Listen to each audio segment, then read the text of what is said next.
මේ අර ඔන්ලයින් ශාස්ත්‍ර බලන එක්කෙනාද? ඔව් කියන්න. ආව්. ඔයා දැන් ෆ්‍රීද? ආව්. මගේ ශාස්ත්‍රයක් කියන්න පුළුවන්ද? පුළුවන්. මාමි මට කොල්ලෙක් හම්බ වෙයිද? ආව්. වව්. එයා ලස්සනයිද? ආව්. එයා මට හුඟක් ආදරය කරාවිද? ඔව්. එයත් මාව හරින් වගේ දාලයයිද? ඔව්. අනේ මට හිම්වෙන්නේ මං බොලද හින්දද? ඔව්. අනේ මගේ ජීවිතේ තේරුමක් නැති වෙයිද? ඔව්.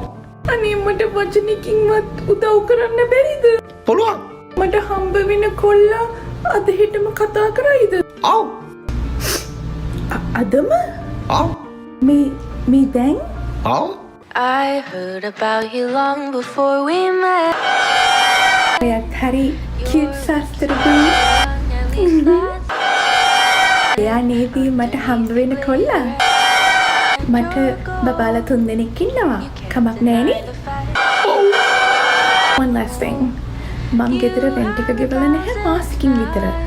Is it okay if I crash at yours tonight? එහෙනම් මං බබාලා 3 දෙනෙක් අරගෙන ඔයාගේ ගෙදර එන්නම්. 216 ගාලු පාර කළුතර උතුර නේද?